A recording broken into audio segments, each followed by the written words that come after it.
Some backyards are designed for life. They hold gardens carefully measured by seasons. They remember children's footsteps pressed into soft soil. They carry the quiet marks of ordinary time, broken toys, buried pets, forgotten tools rusting beneath the grass. And then there are backyards built for something else entirely. Places where the ground is not meant to grow anything at all. This backyard did not begin as a grave. It became one, slowly, patiently, body by body. No headstones marked the ground. No names were carved into wood or stone. No prayers were spoken loudly enough to be remembered. Yet beneath the soil, the earth kept count. It remembered every weight placed upon it, every hurried shovel of dirt, every time the surface was smoothed over as if nothing had happened. For decades, the yard remained ordinary to the eye. Grass grew, fences leaned and were repaired, seasons passed without disturbance. People walked across it without knowing what they were stepping on.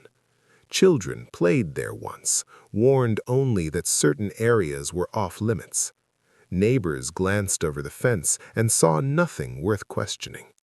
Delivery drivers crossed the yard to the back door and never noticed how uneven the ground felt beneath their boots. Nothing about the place demanded attention. That was the point, because the most effective hiding places are not remote. They are familiar. They exist in plain sight, disguised as routine. This backyard did not swallow its secrets all at once. It learned how. The first body was not meant to stay there forever. It was placed there because there was nowhere else to put it, a temporary solution to an immediate problem. A mistake, perhaps, or a moment of panic. But time passed. No questions were asked. No police came knocking. No one arrived searching for answers. And when the earth did not give up its secret, the decision was made, silently, that the ground could be trusted. Trust became habit. Habit became method. And method became legacy. Years later, another body followed the first, then another. Different circumstances, different reasons. The backyard did not care. The soil accepted each one the same way, pressing them into darkness, sealing them away beneath layers of dirt, roots, and forgotten seasons. Above ground, life continued. Holidays were celebrated, meals were eaten, arguments erupted and cooled. Children grew into adults who learned what could be spoken and what could not. The house stood firm, even as the truth beneath it multiplied. What makes this place unbearable is not the number of bodies alone. It is the time. This was not a single crime hidden by chance. It was not a momentary lapse covered by luck. This backyard served its purpose across 3 generations. Fathers taught sons, mothers taught daughters, not with instructions written down, not with confessions whispered in the dark, but with warnings, with rules that did not allow explanation, with glances that shut conversations down, with fear that passed through bloodlines like inheritance. Children learned where they were not allowed to dig. They learned which questions ended arguments. They learned that certain memories were not to be shared outside the home. And so, the secret survived. It survived wars, economic collapse, births, deaths, and the slow modernization of the town around it. Records disappeared. Witnesses aged and died. The land itself changed hands without ever revealing what it held. And the backyard waited. Because the ground does not rush. It does not expose secrets on human timelines. It reveals them only when it is disturbed or when it can no longer hold what has been forced into it. When the truth finally surfaced, it did not arrive with screaming headlines or immediate understanding. It arrived quietly. A collapsed patch of soil, an unfamiliar smell, bones where no bones should have been. The first discovery did not explain the second, and the second did not prepare anyone for the third. By the time investigators understood what they were standing on, they were no longer excavating a yard. They were excavating a family history written entirely underground. This was not a burial ground chosen by accident. It was chosen because it was close, because it was controlled, because it belonged to people who understood how silence works. And now the question hangs heavy, unavoidable, and deeply uncomfortable. How many people lived their entire lives on top of this soil, knowing exactly what it hid? And how many backyards just like it are still out there, untouched, unquestioned, waiting for the ground to finally speak? The earth has been holding its breath for a long time, and once it exhales, there is no burying the truth again. Silence did not arrive suddenly. It settled in slowly, like dust. At first, it was practical. A missing explanation, a death that did not need to be discussed, a name that no longer appeared at the dinner table. In this town, people learned early that asking questions was impolite. Private families were left alone. Domestic matters stayed behind closed doors. And the family who lived on that property understood this better than anyone. When someone disappeared, there was always a reason ready. They moved on. They went west. They found work elsewhere. They weren't the kind to stay. Excuses did not need to be convincing. They only needed to be familiar.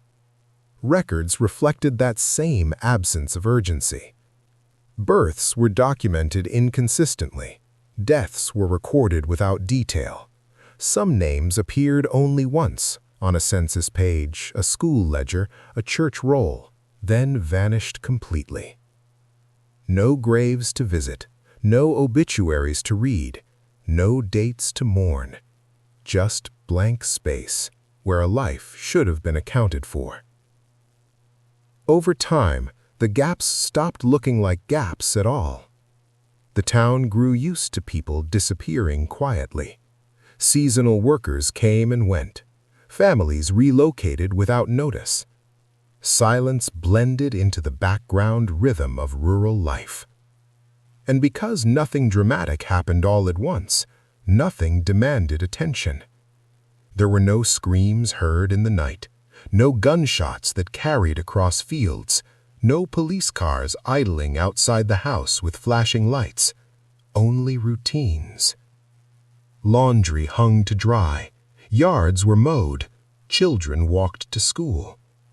Silence is most powerful when it imitates normalcy.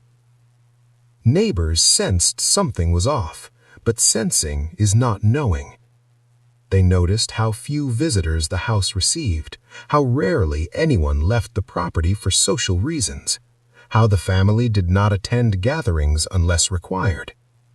But none of this was illegal, and suspicion without proof fades quickly when it costs nothing to ignore. Local authorities had little incentive to look closer. Missing persons reports require reporters. Investigations require pressure. Pressure requires voices, and no one raised theirs. Some were afraid. Others simply did not care enough. The family had learned which people mattered and which did not. Those who disappeared were often isolated already. People with limited ties, people whose absence would not interrupt many lives. Silence was not just an outcome, it was a strategy. Inside the house, silence was enforced. Children learned not to speak about certain things, not to repeat conversations, not to ask about people who were no longer around. Questions were met with anger, or worse, coldness, and silence became safety. Say nothing, and nothing happens to you. This lesson was passed down without words. By the second generation, silence was no longer something imposed, it was something practiced willingly. Family members protected one another by omission. They corrected stories before outsiders heard them. They filled gaps with half-truths that sounded reasonable enough to pass. Silence kept the peace. And the longer it lasted, the heavier it became. Because silence accumulates. Each unanswered question adds weight. Each ignored inconsistency presses deeper. Eventually, silence becomes structure, a framework that holds an entire reality in place. Even institutions participated unintentionally. Clerks misfiled documents, records were lost to fires, floods, or simple neglect. Older cases aged past relevance. Without a clear starting point, no investigation could find momentum. Without momentum, the truth remained buried. Literally. Years turned into decades. People who might have noticed something died. Others moved away. And the backyard continued to exist unexamined beneath the cover of routine neglect. Silence protected the crimes more effectively than any locked door or hidden room ever could. Because silence does not look like guilt. It looks like nothing at all. And when the truth finally surfaced, it wasn't because silence failed. It was because the ground itself could no longer cooperate. The earth broke the agreement people had kept for generations. And in doing so, it exposed just how powerful silence had been. Not as an absence of sound, but as an active force that allowed the dead to remain unnamed and the living to pretend nothing was wrong. The land did not announce itself. There were no signs warning visitors to stay away. No gates locked with intention. No sense that the property was different from the others scattered along the road. It looked like any other piece of rural ground, functional, worn, and quietly aging. The house stood slightly off-center, as if it had been placed there without careful planning. Wooden siding dulled by years of sun and rain. Windows that reflected the sky, but revealed little of what lived behind them. It was not abandoned. It was maintained just enough. Behind the house, the backyard opened into a wide stretch of uneven earth. The fence lines were inconsistent. Some sections were newer, repaired after years of decay. Others leaned inward as if retreating. The ground sloped gently away from the house, collecting water after storms. Grass grew thicker in some areas, thinner in others. No one thought much of it. Soil changes over time. Land shifts. That was the explanation people accepted. But land also remembers. The backyard had been shaped repeatedly, not by landscaping, but by disturbance. Patches where grass refused to grow evenly, areas where the ground felt softer underfoot even in dry seasons, places animals avoided instinctively, pacing around invisible boundaries. These details were subtle. Only someone looking for a reason to doubt would have noticed. The family understood the terrain better than anyone. They knew where the earth was easiest to move, where roots were sparse, where water drained slowly, masking odors and preserving what lay beneath. They worked with the land, not against it. Burials were spaced carefully, not too close together, not too deep enough to risk collapse, but not shallow enough to betray themselves. The backyard was not chaotic. It was managed. Trees were planted strategically over time. Sheds were built, removed and rebuilt. Fire pits appeared where none had been before. Each change served a purpose. Each alteration rewrote the surface story of the land. From above, it looked like a place where generations had lived and worked. From below, it was something else entirely. The property lines mattered. The family made sure the burial areas never crossed them. No neighbor's land was disturbed. No shared boundary was violated. The dead stayed where they belonged, inside the family's control. That control extended to how the backyard was used. Children were directed elsewhere to play. Gardens were planted only in certain sections. Tools were kept away from specific areas. Rules were enforced without explanation. Outsiders noticed the restrictions but assumed tradition, old habits, superstition. No one imagined the real reason. The house itself felt complicit. Floorboards creaked in predictable places. Doors closed with practiced quiet. Rooms remained unchanged for decades. The house faced forward. The backyard remained unseen. From the road, the property appeared unremarkable. A house aging in place, land that had seen better years. That anonymity was its greatest protection, because extraordinary crimes rarely survive in extraordinary places.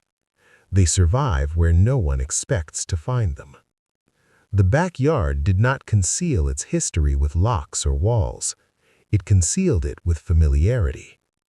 By the time the land was disturbed for the last time, it had already carried its burden for generations. And when the first shovel broke the surface, the ground did not resist. It gave way, as if it had been waiting for someone who did not belong to finally notice what the place had always been. The family did not arrive in this place by accident. They chose it for what it offered: distance, privacy, and the ability to exist without observation. From the beginning, they lived slightly apart from the town, close enough to be known, far enough to remain unexamined. The first generation established the pattern. The patriarch was regarded as dependable, hard-working, a man who kept to himself and asked for little. The matriarch maintained the home with quiet efficiency, rarely inviting anyone beyond the threshold. They were not warm people, but they were not openly cruel. That made them easy to overlook. Children were raised with strict boundaries. Discipline was enforced without discussion. Affection, when given, was conditional. Obedience mattered more than understanding. By the time the second generation came of age, the household ran on unspoken rules. Conversations stopped when others entered the room. Certain topics were never revisited. Family loyalty was treated as survival, not choice. Isolation became generational. The children attended school, but rarely formed lasting friendships. They came home directly. They learned that the world outside the property was something to navigate carefully. Inside the family, fear was normalized, not shouted, not dramatic, just present. The kind of fear that teaches restraint, silence, and watchfulness. By the third generation, the family history had been rewritten. Stories were shortened, names were omitted, events were smoothed over until they barely resembled the truth. What remained was a narrative of endurance, of people who survived hardship by relying only on one another. That story served a purpose. It justified secrecy. It excused cruelty. It protected the family from scrutiny. Each generation inherited more than land. They inherited knowledge, not always complete, not always spoken, but enough to understand what the backyard represented. Some family members accepted it without question. Others resisted in small, invisible ways. But resistance required courage, and courage was dangerous. Leaving the family was difficult. Leaving with the truth was nearly impossible. Those who tried to break away often did so quietly. They changed names. They moved far enough that questions could no longer reach them. And those who did not leave learned how to compartmentalize, to live ordinary lives while carrying extraordinary secrets. The family survived because it adapted. Control shifted hands as elders aged, responsibilities passed downward, and the ground behind the house remained part of that inheritance. Not everyone participated directly, but everyone knew enough. Enough to stay silent, enough to look away, enough to understand the cost of disobedience. What made the family dangerous was not cruelty alone. It was cohesion, a system built on fear, loyalty, and routine, strong enough to endure for decades without collapsing. And as long as the family remained intact, the backyard remained undisturbed. Because secrets survive best when they are shared carefully and buried deeply, not just in the ground, but in blood. The secret was not revealed all at once. It never is. It emerged in fragments, in habits that did not need explanation, in warnings delivered without context, in routines that existed solely to avoid questions. The first burial was treated as an exception, a crisis that demanded a solution, a moment that could not be undone. No one planned for repetition, but repetition came anyway. Because once the ground accepted the first body without consequence, the idea took hold. This place could erase problems. The family did not speak of it directly. They did not need to. Understanding passed through observation. Children noticed which tools were kept locked away, which nights adults did not sleep, which areas of the yard were altered, then left untouched for years. They learned to recognize the smell of disturbed earth, the sound of digging that was not for planting, the tension that followed, lingering long after the soil was smoothed flat again. The secret hardened with time. By the second generation, burial was no longer reactive. It was prepared for. Graves were planned in advance, measured carefully, spaced deliberately. Depth mattered, drainage mattered, roots mattered. The family learned how to work the land efficiently, quietly, without leaving obvious traces. No markers were placed. Memory served that purpose. Each location was remembered through landmarks that could be changed or removed. A tree planted, a shed built, a fence repaired. When the surface changed, the map beneath remained. The bodies varied. Some were victims of violence, some were the result of neglect. Some were people who knew too much and refused to stay silent. The family made no distinction. Once the decision was made, the outcome was the same. What is most unsettling is how ordinary the process became. Meals were eaten afterward. Children were put to bed. The next day followed its usual routine. The secret did not disrupt life. It integrated into it. Generations grew up understanding that certain problems did not go to authorities. They went to the backyard. Fear ensured compliance, but fear alone was not enough. The secret survived because it was useful. It protected the family from exposure. It maintained control over those who depended on them. It eliminated risks quietly. Over time, moral lines blurred. The act of burial lost its weight. What once caused sleepless nights became procedural. Shovels were cleaned, tools returned to their places, soil tamped down until it looked untouched, and silence followed. The secret was reinforced by reward and punishment. Those who obeyed remained safe. Those who questioned faced consequences, social, emotional, or worse.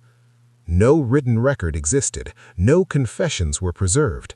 The family relied on the oldest form of security: shared guilt. To expose the secret would destroy everyone connected to it, so no one did. Even as generations changed, the purpose of the backyard remained intact.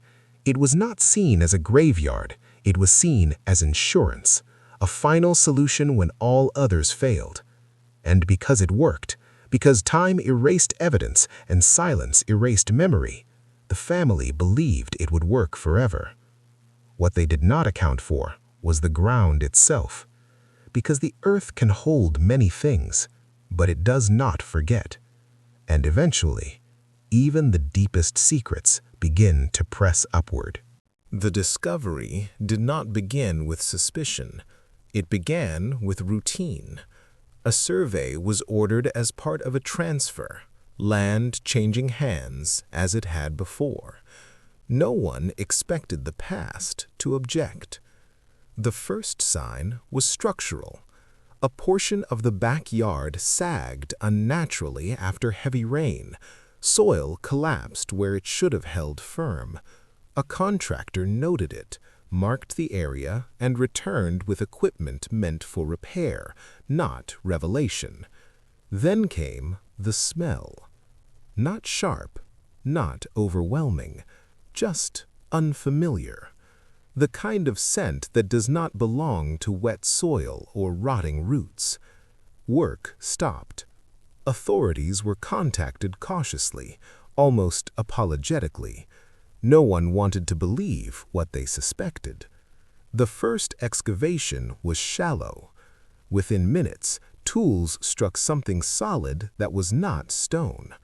Fabric surfaced first, dark, decayed, indistinct, then bone. The worksite fell silent. What had been a minor concern became a controlled scene. Tape went up, vehicles arrived quietly, no sirens. The ground was opened slowly, deliberately, as if the earth itself might protest. The remains were old, weathered, incomplete, but unmistakable. And they were not alone. As the excavation widened, patterns emerged. Bones positioned deliberately, soil layers that showed repeated disturbance, depths that varied just enough to suggest planning, not accident. Investigators realized they were not uncovering a single crime, they were uncovering a system. Cadaver dogs were brought in. They did not alert to one area. They reacted to nearly the entire yard. Each indication marked another place where the ground had been asked to keep a secret. Digging expanded. One grave became several. Several became many. Some remains were wrapped, others were not. Some showed signs of trauma, others were too degraded to tell. Time erased details, but not evidence.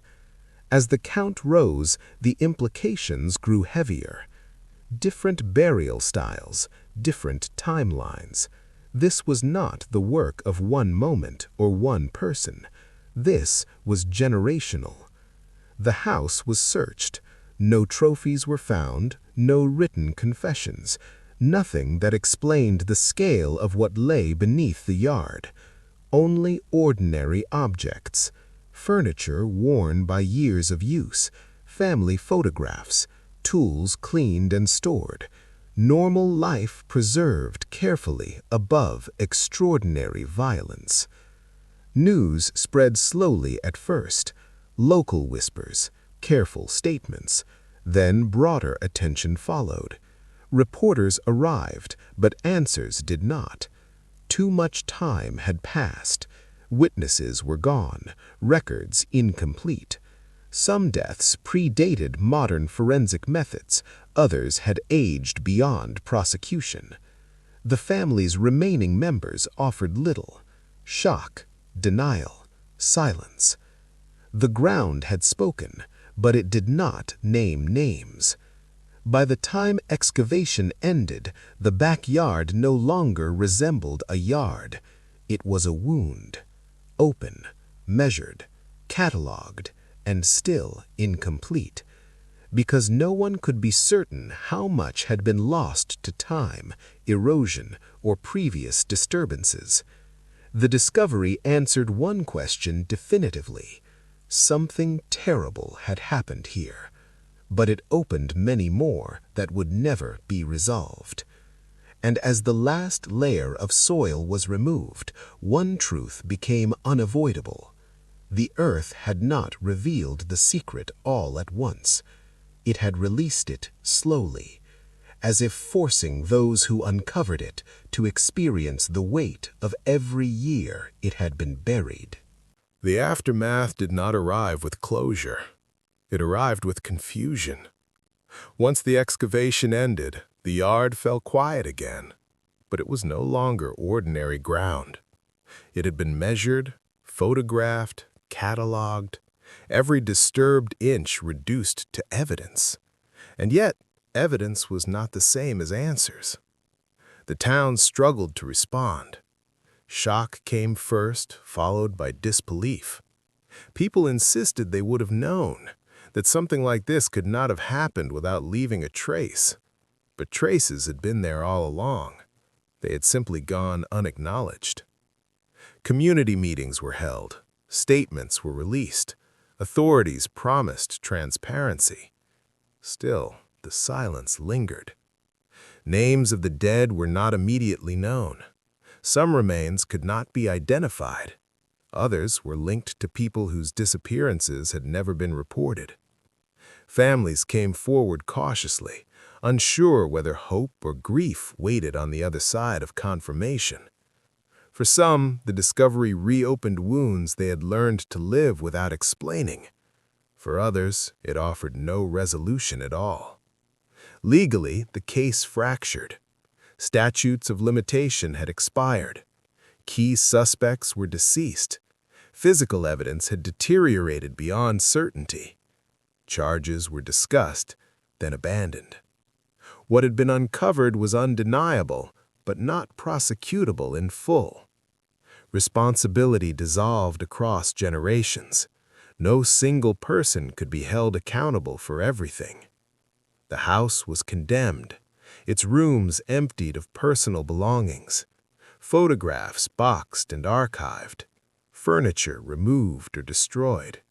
The structure itself became a liability, not because it was unsafe, but because it remembered too much. Eventually, it was demolished. The land changed hands under conditions few wanted to discuss. Some argued it should remain untouched. Others wanted it erased completely. In the end, practicality won. The yard was filled in. Soil replaced soil. Grass planted over disturbed ground. From a distance, the place began to resemble what it once had been, normal. But normality did not return to the community. Trust had been damaged. People re-examined old memories, reconsidered interactions they had dismissed. A quiet neighbor, a child who stopped coming to school, a rumor that had never been followed. The realization settled slowly. This had not been hidden by intelligence or complexity. It had been hidden by indifference. Media attention faded, as it always does. New stories replaced old ones. But for those who lived nearby, the knowledge remained. They drove past the property differently. They avoided looking too long. The ground no longer felt neutral. And for the family's surviving members, there was no clean ending. Some disappeared from public record entirely. Others lived under scrutiny they could never fully escape. No punishment matched the scale of what had been revealed. No sentence accounted for decades of silence. The aftermath was not justice. It was residue. A lingering awareness that something profound had been allowed to exist unchallenged. And once that understanding took hold, it could not be buried again.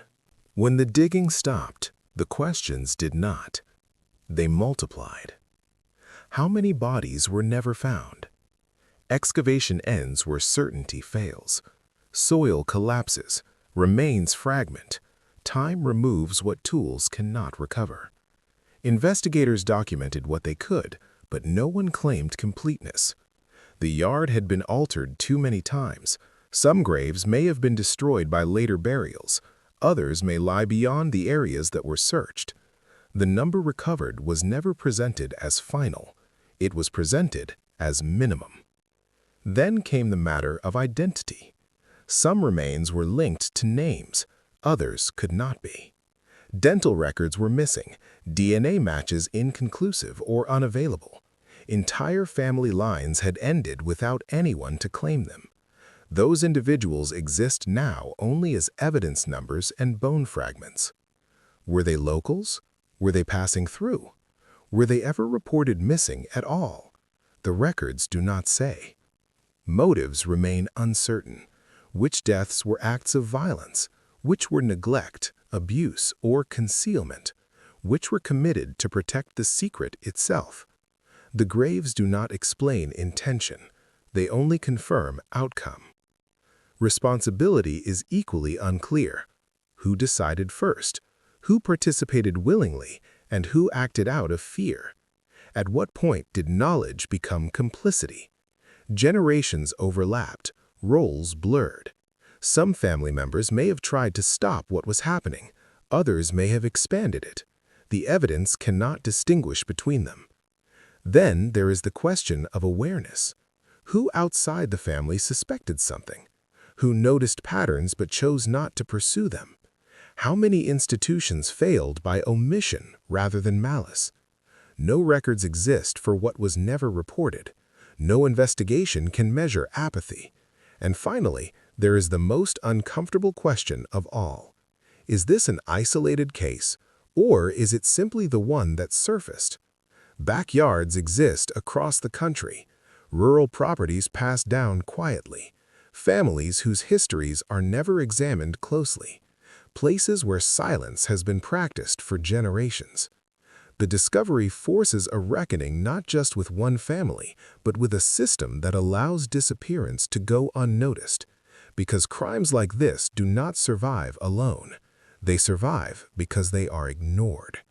The unanswered questions do not demand resolution. They resist it. They remain suspended, heavy, unresolved. And they remind us that truth is not always hidden because it is clever.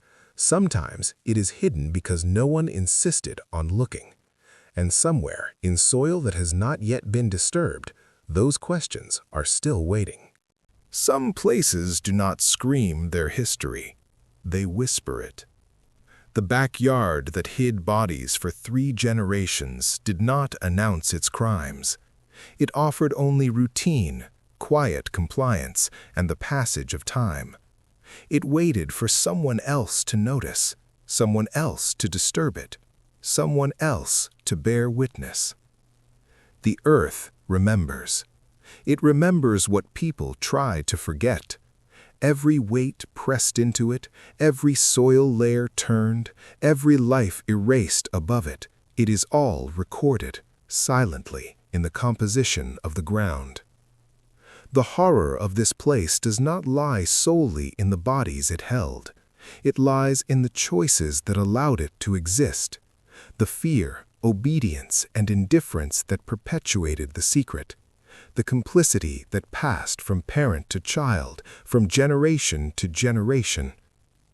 Time could not protect the secret forever, but the exposure does not provide comfort. It does not resolve grief or restore the lives that were stolen. It only confirms that evil can survive where silence reigns. And the worst truth is this: the earth is patient. It does not need human consent to hold memory. It does not forget. Even now, the land where those bodies lay keeps the weight of what was done. And even now, questions linger that will never be answered. Names remain unknown. Motives remain unclear.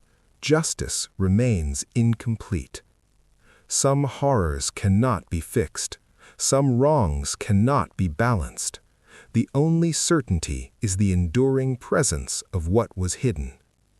In America's buried nightmares, it is not ghosts that haunt us. It is choices. It is silence. It is the memory of those who disappeared, preserved quietly in soil, waiting for the day someone might finally notice. And when the ground exhales, it does so slowly, deliberately, reminding us that some truths cannot be erased, no matter how deep they are buried. Some nightmares are not meant to end. They are meant to endure, as warnings, as evidence, as testimony written in dirt and blood for anyone who dares to look closely enough. The earth keeps its secrets, and when it speaks, it leaves us unsettled, because the ground remembers, even when we do not.